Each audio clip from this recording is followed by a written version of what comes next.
ایسا ہو ہی نہیں سکتا کہ بھارت اور پاکستان کے درمیان کشیدگی ہو اور پاکستان اپنے فتح MLRS کو ٹاکی شاکی نہ مارے، اس کو چلا کے ٹیسٹ نہ کرے۔ فتح ہے ہی ایسا ہتھیار جو کسی بھی جنگ میں فرنٹ لائن پر کھڑا ہو کر لڑے گا اور پاکستان کو فتح دلائے گا۔ پاکستان نے بھارت کے ساتھ کشیدگی کے دوران ہی انڈس ایکسرسائز شروع کی تاکہ جنگ کی اپنی تیاریوں کو دیکھا جا سکے۔ اس ایکسرسائز میں پاکستان نے پہلے اپنے ابدالی میزائل کا ٹیسٹ کیا جس کی رینج 450 کلومیٹر تک ہے، اور پھر فتح کا جس کی رینج 120 کلومیٹر ہے۔ کمنٹ میں کسی نے سوال پوچھا تھا کہ ہم یہ ٹیسٹ کر کے دشمن کو ڈرا رہے ہیں یا خود کو تسلی دے رہے ہیں، تو بتا دیں کہ یہ ٹیسٹ نہیں، یہ ٹریننگ لانچ ہے جسے ٹیسٹ کہہ دیا جاتا ہے۔ میزائل ٹیسٹ یا ٹریننگ لانچ بظاہر ایک جیسے عمل لگتے ہیں کیونکہ دونوں میں میزائل فائر کیا جاتا ہے، لیکن در حقیقت ان دونوں کا مقصد، نوعیت اور تکنیکی پہلو مختلف ہوتے ہیں۔ جو ٹیسٹ ہوتا ہے اس میں نئے میزائل کی کارکردگی، رینج، رفتار، درستگی اور سسٹمز کی آزمائش کے لیے کیا جاتا ہے۔ یہ دیکھنے کے لیے ہوتا ہے کہ میزائل اپنی تکنیکی خصوصیات کے مطابق کام کرتا ہے یا نہیں، جبکہ جو ٹریننگ لانچ ہوتی ہے، میزائل کی ٹریننگ لانچ ایک ایسا تجرباتی یا مشقی عمل ہوتا ہے جس میں میزائل کو حقیقی لانچ جیسی صورتحال میں فائر کیا جاتا ہے، لیکن اس کا مقصد صرف عملے کی تربیت، سسٹم کی جانچ اور حکمت عملی کی مشق ہوتا ہے، نہ کہ کسی دشمن کو نشانہ بنانا یا جنگی مقصد حاصل کرنا۔ ٹریننگ لانچ میں عام طور پر میزائل میں وار ہیڈ نصب نہیں ہوتا، یا اگر ہو بھی تو وہ غیر فعال یا مشقی نوعیت کا ہوتا ہے۔ یہ عمل عملے کو میزائل فائرنگ کے مراحل کی تربیت دینے کے لیے کیا جاتا ہے، جیسے launch codes, targeting, readiness check اور کمانڈ اینڈ کنٹرول پروسیجرز۔ اس میں سسٹم بھی چیک کیا جاتا ہے۔ یہ چیک کیا جاتا ہے کہ missile launch system, radar, communication اور فائر کنٹرول سسٹم ٹھیک سے کام کر رہے ہیں یا نہیں، اور فوجی دستوں کو کسی بھی ممکنہ جنگی صورتحال میں فوری رد عمل دینے کی مشق کروائی جاتی ہے۔ بعض اوقات ٹریننگ لانچ دشمن کو طاقت کا پیغام دینے کے لیے بھی کی جاتی ہے، جیسے کہ بھارت یا پاکستان کا کسی تناؤ کے دوران ٹریننگ لانچ کرنا۔ ٹریننگ لانچ عام طور پر مخصوص اور محفوظ علاقوں میں کی جاتی ہے، جیسے صحرا، سمندر یا غیر آباد خطے، تاکہ کوئی جانی یا مالی نقصان نہ ہو۔ تو اوورآل اس کا مقصد جنگ کے لیے تیاری کرنا ہوتا ہے۔ فتح 1 اور 2 کے بارے میں تمام ڈیٹیل میں ایک ویڈیو میں بتا چکا ہوں، جسے دوبارہ نئے ویورز کے لیے یہاں لگا رہا ہوں۔ السلام علیکم guys and welcome to Ababeel. MLRS یعنی ملٹیپل لانچ راکٹ سسٹم، جسے ملٹیپل راکٹ لانچر بھی کہتے ہیں، یہ ایک قسم کا راکٹ آرٹلری سسٹم ہوتا ہے جو کئی لانچرز پر مشتمل ہوتا ہے، جو کہ ایک سنگل پلیٹ فارم پر فکسڈ ہوتا ہے، اور اس سے ایک ساتھ کئی راکٹس فائر کیے جا سکتے ہیں۔ راکٹس کا یہ گروپ یا یہ سسٹم کسی ٹرک اور ٹریلر پر ماؤنٹ ہوتا ہے تاکہ اسے آسانی سے ایک جگہ سے دوسری جگہ لے جایا جا سکے۔ بیٹل فیلڈ میں ملٹیپل راکٹ لانچر کی کافی زیادہ اہمیت ہے۔ آرٹلری اس کے بغیر مکمل نہیں ہے۔ ملٹیپل راکٹ لانچر کی وائڈ رینج آف کیپیبلٹیز کی بدولت اسے بیٹل فیلڈ میں کئی سچویشنز میں استعمال کیا جا سکتا ہے۔ اسے دشمن کی فارمیشن کو نشانہ بنانے، دشمن کے مضبوط قلعوں کو تباہ کرنے، اسٹریٹجک لوکیشن کو ڈیمیج کرنے اور دشمن کی ایکٹیویٹیز کو سپریس کرنے کے لیے اسے استعمال کیا جاتا ہے۔ یہ weapon concentrated troops, armoured vehicles اور لائٹ فورٹیفیکیشن کے خلاف بھی استعمال کیا جا سکتا ہے۔ ملٹیپل راکٹ لانچرز کی رینج عام طور پر 10 کلومیٹر سے لے کر 300 کلومیٹر تک ہوتی ہے، لیکن چند ایک ممالک ایسے بھی ہیں جن کے پاس 500 رینج والے ملٹیپل لانچ راکٹ سسٹم ہیں۔ لیکن آج کی ویڈیو میں ہم پاکستان کے ایک ایسے ملٹیپل لانچ راکٹ سسٹم کی بات کریں گے جو دنیا کے زیادہ رینج والے ملٹیپل راکٹ لانچرز میں تو شامل ہے ہی، لیکن ایشیا میں کوئی ایسا ملک نہیں ہے جس کے پاس اتنی رینج والا ملٹیپل لانچ راکٹ سسٹم ہو۔ انڈیا بھی نہیں اور نہ ہی چین۔ میں بات کر رہا ہوں پاکستان کے ایک نئے ہتھیار فتح 2 کی۔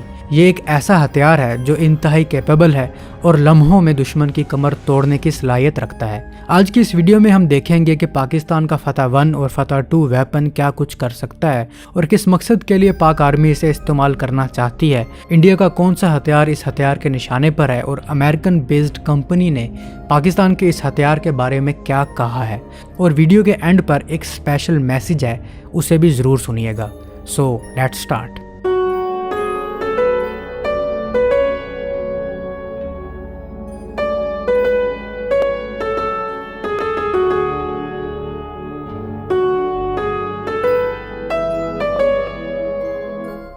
آگے بڑھنے سے پہلے آپ کو بتا دیں کہ پاکستان کے پاس اس وقت 4 ملٹیپل لانچ راکٹ سسٹم موجود ہیں. ایک KRL غضب جو کہ پاکستان نے سوویت BM-21 گریڈ پر بیسڈ خود ہی ڈیولپ کیا ہے. ایک ٹائپ 83 MLRS یہ چائنیز ویریئنٹ ہے اور پاکستان ازر کے نام سے اسے خود ہی ڈیولپ کر رہا ہے. ایک A100 یہ بھی چائنیز ویریئنٹ ہے جسے پاکستان خود ہی ڈیولپ کر رہا ہے. اور پاکستان کی فتح سیریز جس میں فتح 1 اور فتح 2 ملٹیپل لانچ راکٹ سسٹم ہے. یہ سسٹم ٹوٹلی پاکستان نے خود ہی ڈیولپ کیے ہیں.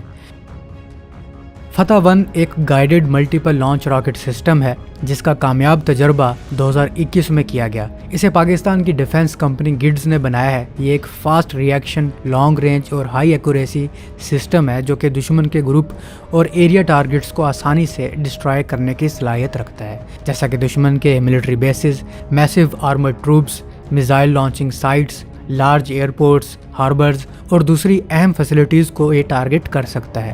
اس کی رینج 70 کلومیٹر سے لے کر 150 کلومیٹر تک ہے اور اتنی رینج میں یہ 8 کلومیٹر تک کے ایریا میں 8 ٹارگٹس کو ایک ساتھ انگیج کر سکتا ہے. فتح 1 میں 8 لانچر ہیں جس سے 8 مختلف ٹائپ کے راکٹس فائر کیے جا سکتے ہیں. یہ روایتی وار ہیڈ پر مشتمل ہے. اس کے منیشنز میں ہائی ایکسپلوزو فریگمنٹیشن، سب منیشن اور کلسٹر منیشن شامل ہیں اور اس سسٹم کی ایکوریسی 50 میٹر تک ہے، یعنی کہ زبردست ایکوریسی ہے. ٹارگٹ مس ہونے کے بالکل بھی چانس نہیں ہے. اس میں advance integrated fire control system ہے جو کہ ایکوریٹ ٹارگٹنگ اور میزائل گائیڈنس کے کام کرتا ہے. گائیڈنس کے لیے اس میں انرشل نیویگیشن سسٹم اور گلوبل پوزیشننگ سسٹم بھی موجود ہے. اور یہ سسٹم جس پلیٹ فارم پر ماؤنٹ ہے وہ 8x8 ٹرک ہے جس کی وجہ سے اسے ایک جگہ سے دوسری جگہ آسانی سے لے جایا جا سکتا ہے اور اپنی ڈیزائر لوکیشن سے دشمن کے اہم ٹھکانوں پر راکٹس کی بارش کی جا سکتی ہے. اور اس سسٹم کی شیلف لائف 10 سال رکھی گئی ہے. دوستو 2 سال کے کم عرصے کے دوران پاکستان نے فتح ملٹیپل لانچ راکٹ سسٹم کا اگلا ورژن فتح 2 بھی بنا لیا ہے جس کا ٹیسٹ ریسنٹلی کیا گیا ہے. یہ ایک long range high precision strike weapon ہے جس کی رینج 400 کلومیٹر تک ہے اور اس ریجن میں صرف یہ ایک ہی اس قسم کا ویپن ہے جو اتنی زیادہ رینج کا حامل ہو. چین اس وقت PCL-191 پر کام کر رہا ہے جو کہ 500 کلومیٹر کی رینج کا حامل ہے، لیکن ایک تو یہ انڈر ڈیولپمنٹ ہے اور سروس میں شامل نہیں ہوا، اور دوسرا یہ ہائی مارس لائک راکٹ سسٹم کی طرح ہے اور ٹیکٹیکل بیلسٹک میزائل فائر کرتا ہے، تو اس کی کیٹیگری کچھ چینج ہے. جبکہ فتح 2 کے بارے میں رپورٹس یہ بھی ہیں کہ پاکستان اس کی رینج 500 کلومیٹر تک بڑھا سکتا ہے. جبکہ انڈیا کے پاس جو ملٹیپل لانچ راکٹ سسٹم ہے اس کی ایکسٹینڈڈ رینج 120 کلومیٹر تک ہے جو کہ پناکا مارک 2 MLRS ہے اور یہ انڈیا کے MLRS ارسنل کی بیک بون سمجھا جاتا ہے. فتح 2 ایک state of the art weapon ہے جس میں state of the art avionics install کیے گئے ہیں، یعنی اس میں پاکستان نے جدید ترین ایویونکس انسٹال کیے ہیں. اس میں جو مٹیریل استعمال کیا گیا ہے وہ ایڈوانس مٹیریل ہے. اس میں سوفسٹیکیٹڈ نیویگیشن سسٹم ہے اور اس میں سے نکلنے والے راکٹس یونیک فلائٹ ٹریجیکٹری استعمال کرتے ہیں. اس کے ٹیسٹ میں جو سسٹم دکھایا گیا ہے اس میں 2 بیرل یا لانچرز دکھائی گئی ہیں جنہیں مزید بڑھایا جائے گا. ممکن ہے کہ یہ 8 کر دی جائیں. فتح 1 کی طرح یہ سسٹم بھی 8x8 ٹرک پر ماؤنٹ ہے. اس کا سوفسٹیکیٹڈ نیویگیشن سسٹم اور گائیڈنس سسٹم اسے اجازت دیتا ہے کہ یہ اتنی زیادہ رینج پر ہائی پریسیجن سٹرائک کر سکے. اس کی ایکوریسی کتنی ہے یہ کلاسیفائڈ ہے. اس میں وار ہیڈ کون سا استعمال کیا جا رہا ہے یہ بھی کلاسیفائڈ ہے. اس کی زیادہ تر کیپیبلٹیز کلاسیفائڈ ہی رکھی گئی ہیں. دوستو اسٹمسن سینٹر ایک نان پروفٹ اور غیر جانبدار تھنک ٹینک ہے جو کہ کریٹیکل ایشوز پر ریسرچ کرتا ہے اور انڈیپینڈنٹ انالیسز دیتا ہے. یہ arms control, nuclear proliferation, climate change, energy security, cyber security, emerging technologies, south Asia security dynamics اور ایشیا پیسیفک ریلیشن پر بات کرتا ہے. یہ ایک امریکن بیسڈ کمپنی ہے اور انہی کے ایک سینئر ریسرچ ایڈوائزر فرینک اوڈینل کا کہنا ہے کہ فتح 2 کا ٹیسٹ پاکستان کی multiple precision strike artillery system کے میدان میں ایک بہترین کوشش ہے اور اس سسٹم کی ویریبل رینج نے پاکستان کے دشمن کے لیے خطرہ بڑھا دیا ہے. ان کا مزید کہنا تھا کہ پاکستان دنیا میں جاری اس وقت جنگوں سے سبق سیکھ رہا ہے اور اسی کے مطابق اپنی اسٹریٹجیز بنا رہا ہے اور ویپن ڈیولپ کر رہا ہے.